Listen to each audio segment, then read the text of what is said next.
teacher Cengiz, welcome to Scandinavia.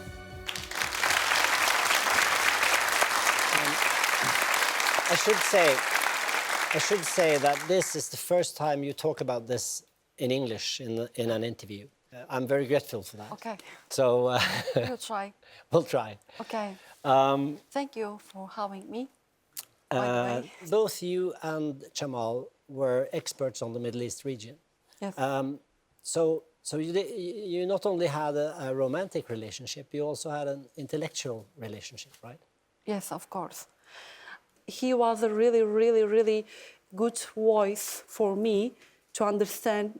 I really liked Jamal before I met him as a writer, not as a thinker, as a person. So, But then you met him and things happened. yes. Apart from your conversations, what is it that you miss the most about Jamal? His voice. And of course, I'm missing a lot of things, but it's not easy to say everything here. We were talking in the morning every day, and I'm missing his face. He was a really cute person, more than husband and lover and boyfriend. And he's like my father and my brother and my mother sometimes, advisor and a teacher and best friend. And I loved him a lot. So, and he was asking when he visited Turkey, Istanbul, asking about the best restaurants in Istanbul and took me the best meal. And Do you still have his voice present in your head? yes, of course. His voice, you know,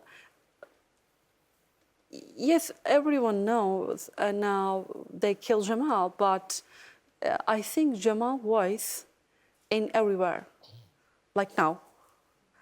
In Scotland show in Sweden. So my voice, Jamal voice. I try to keep the story alive.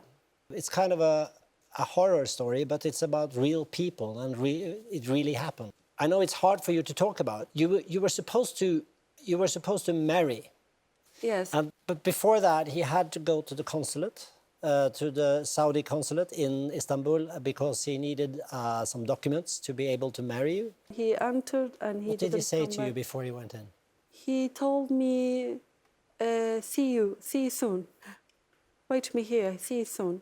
You thought it would go quite fast, and then you were standing waiting for him. Yes. When did you start to worry? I think after 2 hours or no, after 3 hours maybe. I didn't think about something happening inside the consulate. As a writer, as a Saudi citizen, as a really, really big journalist, didn't think about this. So I was trust Jamal's opinion. He was relaxed, so you were relaxed in a way too. Yes, that's it. And you know, as a marriage is really important for Jamal and for me at the same time. And then we should get this paper, and it was to wait there. And did you ask the guards after? I mean, did you talk to anyone, or as time went? I was really, really, really afraid. And then I called the consulate. They told, "Okay, wait, I'm coming." Once came from inside the Saudi people, and I told, and I'm fiancé of Jamal, and then he shocked from his face. I understood that something happening. And then, in the time, I urgently called my best friend and I told her, come here very, very quickly. And then I called the some responsible in the government. And then 1, 2, 3 called other. When did you realize that he probably was not alive? You know, it's if you remember 19 October announcement, Saudi announcement, 19 October, they said Jamal killed inside the consulate. I was waiting something different because I didn't believe, because it's really stupid if someone killed Jamal inside the consulate. It's not an unacceptable, and it's a not normal thing. So you kept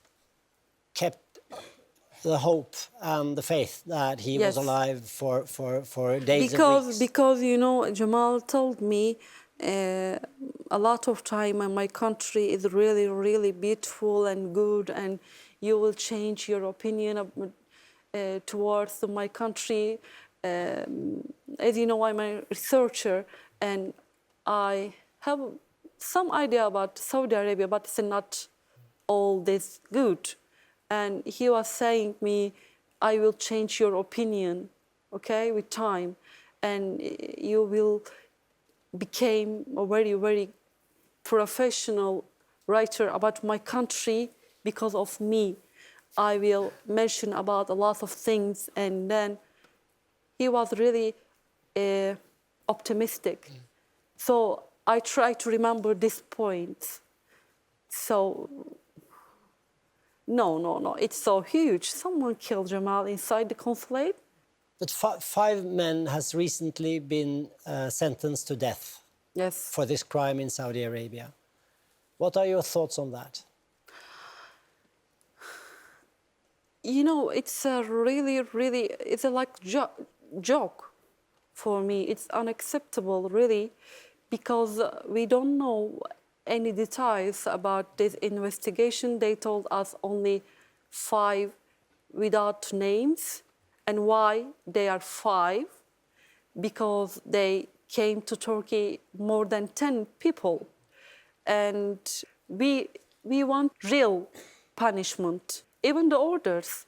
According to CIA and the UN, it's also possible that the Crown Prince himself has been involved in some way, although he denies this firmly.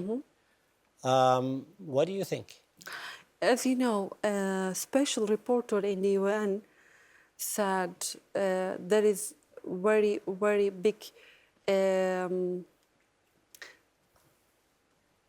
I forget the word, possibility, some people from the high level involved in this crime. And so that's why we are seeking to the international investigation and to get justice for Jamal and the others. The fact that many countries, among them, I think Norway and Sweden, has done nothing really. Does that disappoint you? It's really, really disappointing. As you know, it's a really, really big shame for all people around the world, not only Sweden people. And why they try to get some normalization relation between Saudi Arabia. What's the difference between Sweden and Saudi Arabia in this case? Tell me. You try to cover this crime. What's the difference between them? There is nothing. I wonder, the day that started as a normal day for you and Jamal, it was quite a normal day. You were supposed to go to the consulate to get this paper. What was the plans for the day afterwards? What was the... The plan is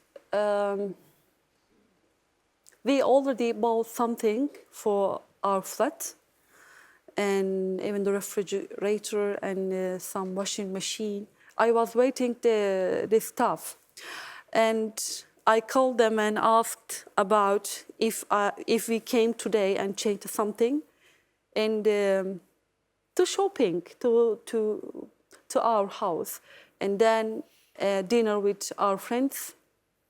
It was really full day for us. So that was the plan. Yes, that was the plan. If you were able to ask him a question now, what would that be?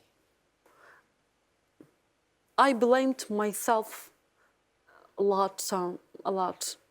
I was thinking why we didn't, why we did not be careful more than this. You blamed yourself because Why I don't know why I blame myself, but you know, I have to say something, and I said something to myself. So maybe it's a really difficult question. What can I ask to Jamal? Why, Jamal, you have a really optimistic side or opinion to your country more than they worth, because they killed you. Can I ask one question? Has anybody from Saudi Arabia approached you after this? No one called me. No. Why they will call me? Why? About what they will say? Sorry or something? Sorry, not for me, for all. And it's we need to punish, not sorry. Hatice, how do you see your life in 5 years? Do something for Jamal to keep his name alive, and his case, and his story, and his values, and our values. So it's my, I think, first responsibility as a woman, as a woman also. Hatice, thank you so much for being with us tonight. Thank you. Thank you for you. Hope you enjoyed the clip. For more interesting conversations, please hit subscribe.